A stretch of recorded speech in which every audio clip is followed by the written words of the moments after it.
আসসালামু আলাইকুম। সবাইকে স্বাগত জানাচ্ছি। আমি নাসরুল ইসলাম তন্ময়। শুরুতে বিআরবি কেবল সংবাদ শিরোনাম। বাংলাদেশের সর্বশেষ গুরুত্বপূর্ণ আপডেট সংবাদে আপনাকে স্বাগত। শুরুতেই সংবাদ শিরোনাম, পরে বিস্তারিত। প্রথমে জানাবো, পরিস্থিতি ঘোলাটে না করে নির্বাচনের তারিখ ঘোষণা করুন বললেন তারেক রহমান। পরিস্থিতি ঘোলাটে না করে নির্বাচনের তারিখ ঘোষণা করুন এমন মন্তব্য করেছেন বিএনপির ভারপ্রাপ্ত চেয়ারম্যান তারেক রহমান। আজ গুলশানে লেকশোর হোটেলে এনডিএমের ৮ম প্রতিষ্ঠাবার্ষিকী উপলক্ষে আয়োজিত এক অনুষ্ঠানে লন্ডন থেকে ভার্চুয়ালি যুক্ত হয়ে বিএনপির ভারপ্রাপ্ত চেয়ারম্যান তারেক রহমান এসব কথা বলেছেন। এ সময় তিনি নেতাকর্মীদেরকে বলেন, আপনারা সুসংগঠিতভাবে সামনের দিকে এগিয়ে যান। গাজায় ইসরায়েলি হত্যাযজ্ঞের মধ্যে ফের যুদ্ধবিরতির সত্যহীন আলোচনা। গাজা ভূখণ্ডে ইসরায়েলের ভয়াবহ বিমান হামলায় শত শত ফিলিস্তিনি নিহত হওয়ার মধ্যেই আজ কাতারে যুদ্ধবিরতির লক্ষ্যে ফের সত্যহীন আলোচনা শুরু করেছে ইসরায়েল। ভূখণ্ডটির শাসক গোষ্ঠী হামাস দুই পক্ষই বিষয়টি নিশ্চিত করেছে। এরপর জানাবো, ১০ লাখ ফিলিস্তিনিকে লিবিয়ায় সরিয়ে নিতে ট্রাম্পের পরিকল্পনার খবর সত্য নয়। ত্রিপলির মার্কিন দূতাবাস। ফিলিস্তিনের অবরুদ্ধ গাজা ভূখণ্ডে বিধ্বস্ত গাজার অধিবাসীদেরকে লিবিয়ায় সরিয়ে নেওয়ার পরিকল্পনা নিয়ে কাজ করছে যুক্তরাষ্ট্রের প্রেসিডেন্ট ডোনাল্ড ট্রাম্প। এমন একটি সংবাদ সিএনএনে প্রকাশিত হয়েছিল, তবে এ বিষয়টি সত্য নয় বলে জানিয়েছে লিবিয়ার আমেরিকান দূতাবাস। জানাবো, যুক্তরাষ্ট্রের পর্যটন শহরে ভয়াবহ বিস্ফোরণ, যা বলছে এফবিআই। যুক্তরাষ্ট্রের ক্যালিফোর্নিয়ার জনপ্রিয় পর্যটন শহর পাম স্প্রিংসে এক ক্লিনিকের কাছে বিস্ফোরণের ঘটনা ঘটে। এই ঘটনায় শহর জুড়ে ব্যাপক আলোড়ন সৃষ্টি হয়েছে। স্থানীয় সময় সকাল 11টার দিকে নর্থ ইন্ডিয়ান ক্যানিয়ন ড্রাইভ এবং ইস্ট টাচেভা ড্রাইভ এলাকার কাছে এই ঘটনা ঘটে। এতে একজন নিহত এবং অন্তত 4 জন আহত হয়েছে, খবর রয়টার্সের। এবারে জানাবো, পাকিস্তানের প্রতিষ্ঠাতা জিন্নার বাসভবনে হামলা, ২৬৭ আসামির বিরুদ্ধে নতুন সিদ্ধান্ত।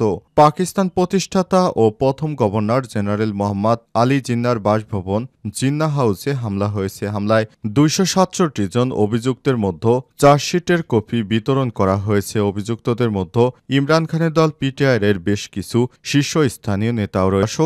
এতক্ষণ শুনছিলেন সংবাদ শিরোনামে, এবারে বিস্তারিত। তবে তার আগে বন্ধুরা, অনুরোধ থাকবে এই সংবাদটিতে একটি লাইক দিন।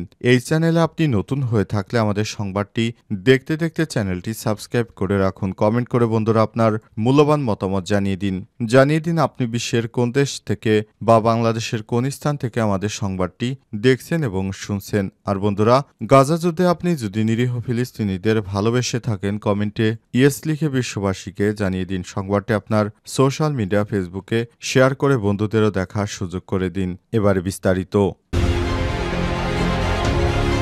পরিস্থিতি ঘোলাটে না করে নির্বাচনের তারিখ ঘোষণা করুন বললেন তারেক রহমান। পরিস্থিতি ঘোলাটে না করে নির্বাচনের তারিখ ঘোষণা করুন এমন মন্তব্য করেছেন বিএনপির ভারপ্রাপ্ত চেয়ারম্যান তারেক রহমান। আজ গুলশানে লেকশোর হোটেলে এনডিএমের ৮ম প্রতিষ্ঠাবার্ষিকী উপলক্ষে আয়োজিত এক অনুষ্ঠানে লন্ডন থেকে ভার্চুয়ালি যুক্ত হয়ে বিএনপির ভারপ্রাপ্ত চেয়ারম্যান তারেক রহমান এসব কথা বলেছেন। এ সময় তিনি নেতাকর্মীদেরকে বলেন, আপনারা সুসংগঠিতভাবে সামনের দিকে এগিয়ে যান। এ সময় তারেক রহমান আরও বলেছেন, সংস্কার নিয়ে জনগণকে অন্ধকারে রেখেছে সরকার। 10 মাসে সরকারের ভেতরেও বাইরে দেশে অস্থিরতা আরও বেড়েছে। এভাবে অস্থিরতা বাড়তে থাকলে সরকারের পক্ষে পরিস্থিতি সামাল দেওয়া কঠিন হবে। সরকার ক্ষমতার মোহে আচ্ছন্ন এমন প্রশ্ন সবার। তারেক রহমান আরও বলেছেন, অন্তর্বর্তীকালীন সরকারকে আহ্বান জানিয়ে বলবো, পরিস্থিতি অযথা ঘোলাটে না করে জাতীয় নির্বাচনের সুস্পষ্ট তারিখ ঘোষণা করুন। জনগণের ভোটে জনগণের কাছে দায়বদ্ধ সরকার প্রতিষ্ঠা না করা গেলে পতিত স্বৈরাচারীর মোকাবেলা করা সহজ হবে না।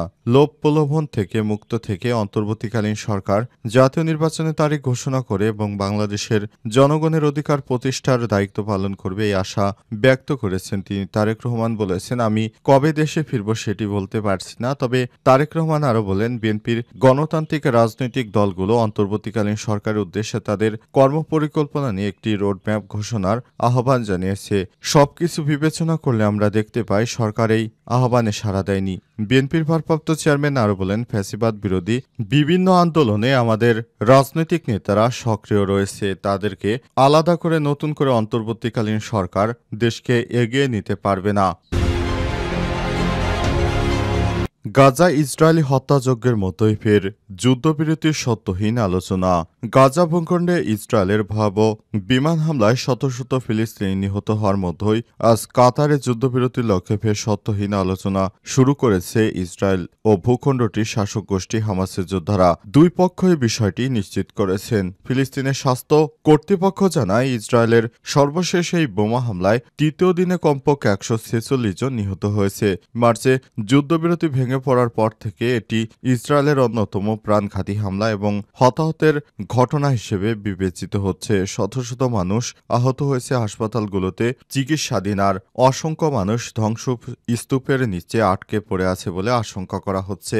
গিদেওনের ক্যারিয়ট অভিযান। ইসরায়েল জানিয়েছে তারা গাজারও ভূমিকা পালন করতে চায়। ভূমি দখলের উদ্দেশ্যে নতুন অভিযান অপারেশন গিদেওনের ক্যারোয়েট চালু করেছে দখলদার বাহিনী। এই ঘোষণা এসেছে যুক্তরাষ্ট্রের প্রেসিডেন্ট ডোনাল্ড ট্রাম্পের মধ্যপ্রাচ্য সফরের পরপরই। মার্চের শুরু থেকেই ইসরায়েল গাজায় সব ধরনের সরবরাহ প্রবেশ বন্ধ রেখেছে, যার ফলে 23.5 লক্ষ বাসিন্দাদের মানবিক সংকট নিয়ে আন্তর্জাতিক উদ্বেগ ক্রমেই বাড়ছে। সংবাদ সংস্থা রয়টার্সের সংবাদকর্মীরা জানিয়েছেন, গাজা উপত্যকায় সীমানার কাছে ইসরায়েলি ট্যাঙ্ক জড়ো হতে দেখা গেছে। গাজার ভেতরে, বিশেষ করে উত্তরাঞ্চল থেকে মানুষজন তাদের প্রয়োজনীয় জিনিসপত্র ঠেলা গাড়িতে তুলে পালিয়ে যাচ্ছে।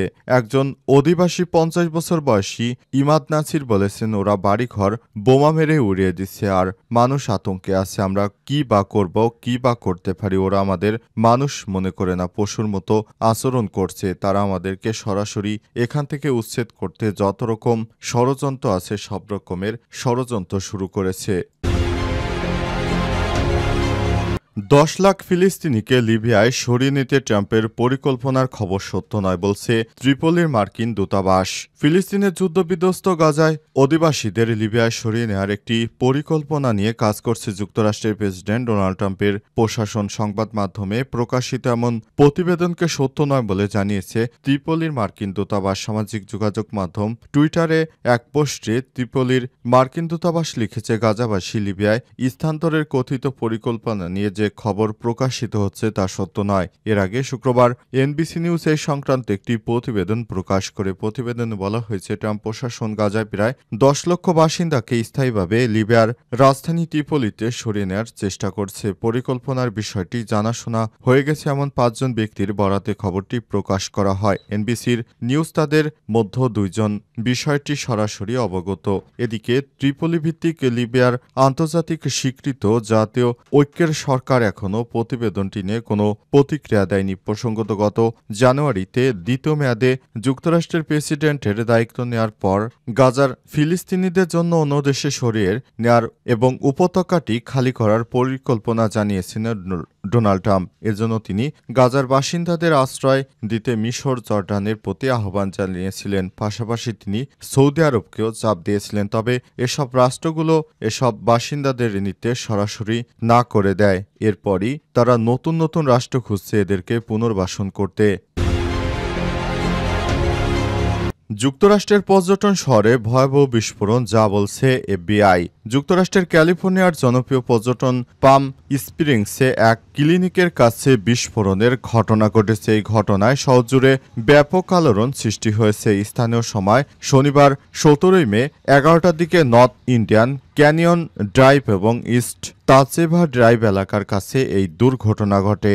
এতে বেশ কয়েকজন নিহত এবং অন্তত 4 জন গুরুতর আহত হয়েছে। খবর রয়টার্সের। এই ঘটনায় সন্ত্রাসী হামলা বলে আখ্যায়িত করেছে মার্কিন গোয়েন্দা প্রতিষ্ঠান federal bureau of investigation FBI.